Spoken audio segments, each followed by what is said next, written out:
Hello नमस्कार। आज आपका फिर से स्वागत है मेरे यूट्यूब चैनल में। आज हम फिर से कक्षा 8 का पाठ 7 पौधे एवं जंतुओं का संरक्षण पढ़ेंगे। इसमें 7.4 और 7.5 पढ़ेंगे। 7.4 है जैवमंडल आरक्षण और यह है पेज नंबर 79 पर है। चलिए शुरू करते हैं 7.4 से। वीडियो देखने से पहले सब्सक्राइब जरूर करें। प्रोफेसर अहमद एम माधव जी के साथ बच्चों ने जैवमंडल आरक्षण क्षेत्र में प्रवेश किया। इससे पहले हमने पढ़ा है कि ये जो बच्चे हैं वो जो पहले उसके फ्रेंड्स हैं जैवमंडल आरक्षण क्षेत्र में जाते हैं। माधव जी ने समझाया कि जैव विविधता के संरक्षण के उद्देश्य से जैवमंडल आरक्षित क्षेत्र बनाए गए हैं। ये हमने पहले वीडियो में अच्छे से समझा है कि जैव मंडल आरक्षित क्षेत्र क्या होते हैं। ये जैव विविधता के संरक्षण के लिए बनाया जाता है, मतलब तरह तरह के जीव जंतु पेड़ पौधे पाए जाते हैं, उनके संरक्षण के लिए ये जैव मंडल आरक्षित क्षेत्र बनाए गए हैं। जैसे कि आप जानते ही हैं, जैव विविधता का अर्थ है कि किसी क्षेत्र विशेष में पाए जाने वाले सभी पौधों और जंतुओं तथा सूक्ष्म जीवों की विभिन्न प्रजातियां। ये पहले भी पढ़ा है पहले वीडियो में।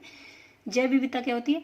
कहीं पर तरह तरह के पेड़ पौधे पाए जाते हैं, जीव जंतु पाए जाते हैं और सूक्ष्म जीव छोटे छोटे जीव पाए जाते हैं, उनकी बहुत सारी प्रजातियां पाई जाती हैं। इनको बोलते हैं जैव विविधता। तो ऐसा जो कोई विशेष क्षेत्र है उसमें जैसे ये जैव मंडल आरक्षित क्षेत्र में बहुत सी जैव विविधता बहुत ही अनूठी मिलेगी, अनोखी जैव विविधता देखने को मिलती है। किसी क्षेत्र का जैव मंडल आरक्षित क्षेत्र उस क्षेत्र की जैव विविधता एवं संस्कृति को बनाए रखने में सहायक होता है। अब ये क्षेत्र बना दिया है जैव मंडल आरक्षित क्षेत्र, इसका क्या फायदा है कि इसमें जो जैव विविधता मतलब ये सभी जीव जंतु और सूक्ष्म जीव जंतु और जो संस्कृति जो जिस क्षेत्र की है वो बनी रहती है, क्योंकि इनमें हमने पहले पढ़ा था कि इन क्षेत्रों में जीव जंतुओं को, पेड़ पौधों को, सूक्ष्म जीवों को या फिर वहाँ पे रहने वाले आदिवासियों को कोई भी हानि नहीं पहुँचा सकता। बहुत सारे नियम बना रखे हैं जो कि इन क्षेत्रों के लिए बनाए गए हैं और इनके संरक्षण के लिए विभिन्न सरकारी एजेंसियां भी बनी होती है जो इनको बचाए रखती हैं। तो इससे क्या है, संस्कृति और जैव विविधता बनी रहती है। ये क्षेत्र संस्कृति और जैव विविधता बनाए रखने में सहायक होते हैं। किसी जैवमंडल आरक्षित क्षेत्र के अंतर्गत अन्य संरक्षित क्षेत्र भी हो सकते हैं। एक जैवमंडल आरक्षित क्षेत्र इतना बड़ा होता है कि उनमें अन्य संरक्षित क्षेत्र भी हो सकते हैं उनके अंतर्गत। मतलब ये तो मेन हो गया और उसके अंडर छोटे छोटे अन्य संरक्षित क्षेत्र भी आते हैं। जैसे पंचमढ़ी जैव आरक्षित क्षेत्र में कौन कौन से अन्य संरक्षित क्षेत्र आते हैं? सतपुड़ा नामक एक राष्ट्रीय उद्यान, पहले पढ़ा है हमने, राष्ट्रीय उद्यान छोटा होता है जैवमंडल आरक्षित क्षेत्र से। बोरी एवं पंचमढ़ी नामक दो वन्य जंतु अभ्यारण्य भी इनसे छोटे होते हैं। सबसे बड़ा हो गया पंचमढ़ी जैवमंडल आरक्षित क्षेत्र और इसके अंडर क्या क्या आते हैं? राष्ट्रीय उद्यान और बोरी एवं पंचमढ़ी नामक 2 वन्य जंतु अभ्यारण्य इसके अंदर आते हैं। मतलब इनकी देख रेख का, इनको संरक्षित रखने का जिम्मा ये जैवमंडल आरक्षित क्षेत्र है उसका है। तो मैं इसमें से इस पार्ट में से लास्ट में 1-2 क्वेश्चन पूछूंगी, आप ध्यान से इनको पढ़ते रहना, सुनते रहना। अब ये हमने पहले पढ़ लिया था। ये इसमें देखिए चित्र में कहा है कि पंचमढ़ी देखें, बोरी और पंचमढ़ी चित्र 7.1 में देखें।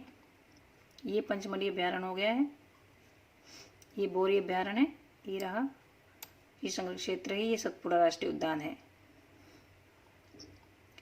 और ये पूरा जो है, पूरा यहाँ से यहाँ तक है, पूरा जो है ये है पंचमढ़ी जैवमंडल आरक्षित क्षेत्र।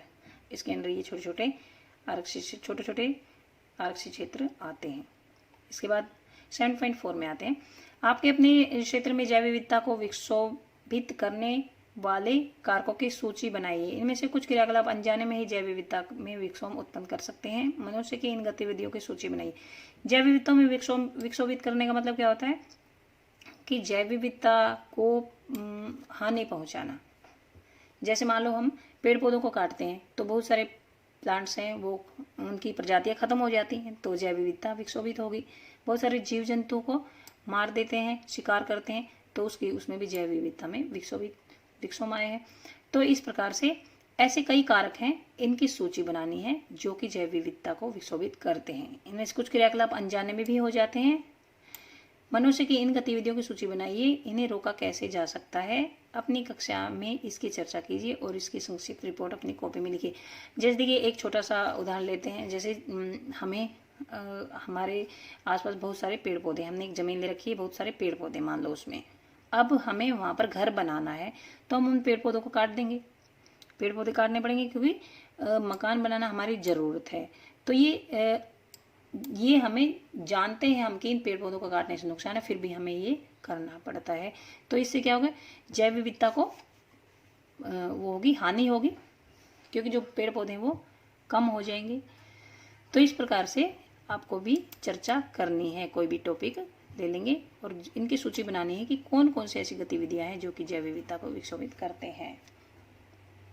अब पढ़ते हैं 7.5 पेड़ पौधे और जीव जंतु। बच्चों ने भ्रमण करते समय जयमंडल आरक्षित क्षेत्र की हरियाली संपदा की प्रशंसा की। वहां पे बड़ी हरियाली थी, पेड़ पौधे जहाँ होंगे वहाँ हरियाली होती है। जयमंडल आरक्षित क्षेत्र में बहुत सारे पेड़ पौधे हैं, वहां पे बहुत सारी हरियाली भी है। वे लंबे लंबे सागौन के वृक्षों एवं वन्य प्राणियों को देखकर प्रसन्न थे। सागौन के वृक्ष उन्होंने कहीं देखे नहीं थे, टीक के वृक्ष, और वो उन्होंने वहां पर आरक्षित क्षेत्र में देखे हैं तो बड़े खुश थे। और वन्य प्राणी भी तरह तरह के वन्य प्राणी देखने को मिलते हैं तो बड़ी खुशी होती है, बड़े खुश थे बच्चे देख के। पहेली ने अचानक एक खरगोश देखा और उसे पकड़ने के लिए उसके पीछे भागने लगी। प्रोफेसर अहमद ने उसे रोका, उन्होंने समझाया कि जंतु अपने आवास में प्रसन्न रहते हैं, जहां जैसे हम अपने घर में प्रसन्न रहते हैं, खुश रहते हैं, इसी प्रकार से जंतु भी अपने आवास में ही खुश रहते हैं। आवास होता है जिस जगह वो रहते हैं, हमें उनको परेशान नहीं करना चाहिए। माधव जी ने बताया कि कुछ जंतु एवं पौधे एक क्षेत्र विशेष में पाए जाते हैं। कुछ जो जंतु हैं एक विशेष क्षेत्र में पाए जाते हैं, उन्हें क्या कहते हैं, विशेष स्पीशीज कहते हैं उन्हें। किसी विशेष क्षेत्र में पाए जाने वाले पेड़ पौधे, देखिए विशेष क्षेत्र में पाए जाने वाले पेड़ पौधे जो होते हैं उस क्षेत्र के वनस्पति जात एवं जीव जंतु जो पाए जाते हैं उनको प्राणी जात कहते हैं। जैसे कि देखिए साल है, पेड़ है जो सागौन है, आम, जामुन, सिल्वर फर्न, अर्जुन इत्यादि ये वनस्पति जात हैं। तथा चिंकारा, नीलगाय, बार्किंग हिरण, चीतल, तेंदुआ, जंगली कुत्ता, भेड़िया इत्यादि पंचमढ़ी जयमंडल आरक्षित क्षेत्र के प्राणी जात हैं। मतलब ये जो है, ये जो अभी हमने ये पौधे पढ़े थे, ये वनस्पति, ये प्लांट्स जो पढ़े थे, ये वहाँ के वनस्पति जात है। मतलब वहाँ ये उसी क्षेत्र में ये काफी पाए जाते हैं, ये काफी संख्या में जयमंडल आरक्षित क्षेत्र में। और जो ये जंतु हैं ये पाए जाते हैं वहां पर। तो कोई ऐसा कुछ ऐसे एरिया होते हैं वहां पर पौधे या फिर जंतु विशेष एक क्षेत्र विशेष में ही पाए जाते हैं। तो यह कि वनस्पति जात समझ में आ गया। प्राणी जात फिर समझा देती हूँ। किसी विशेष क्षेत्र में जो पेड़ पौधे पाए जाते हैं उन्हें वनस्पति जात कहते हैं। किसी विशेष क्षेत्र में जो जीव जंतु पाए जाते हैं उन्हें प्राणी जात कहते हैं। अब पंचमढ़ी जयमंडल आरक्षित क्षेत्र के प्राणी जात भी हमने पढ़ लिया, वनस्पति जात भी हमने पढ़ लिया। देखिए ये जंतु दिखाए गए, जंगली कुत्ता, ये जंगली कुत्ता, ये हिरन है, ये है, ये चीतल, हिरन की प्रजाति होती है, ये है भेड़िया, इसके बाद है ये तेंदुआ, ये फर्न और ये जामुन के पौधे। अपने स्थानीय क्षेत्र के वनस्पति जात और प्राणी जात की पहचान कर उनकी सूची बनाइए। देखिए हमारे यहाँ पर वनस्पति जात क्या है, जैसे है मैदानों में क्या मिलता है, कीकर, नीम, शीशम, ऐसे पेड़ पौधे पाए जाते हैं। प्राणी जात क्या है हमारे यहाँ, गाय, भैंस, कुत्ता, बकरी वगैरह, ये हमारे प्राणी जात है। तो उनकी सूची बनानी है हमें। यहाँ तक हम खत्म करते हैं। अब मैं एक क्वेश्चन पूछती हूँ, आप बताएंगे। पंचमढ़ी जैवमंडल आरक्षित क्षेत्र में कौन सा राष्ट्रीय उद्यान आता है, उसके अंडर कौन सा राष्ट्रीय उद्यान आता है। और बताएंगे पंचमढ़ी जैवमंडल आरक्षित क्षेत्र के अंडर एक वन्य जंतु अभयारण्य भी आता है। वैसे 2 आते हैं इसमें, लेकिन एक का नाम बता सकते हैं आप।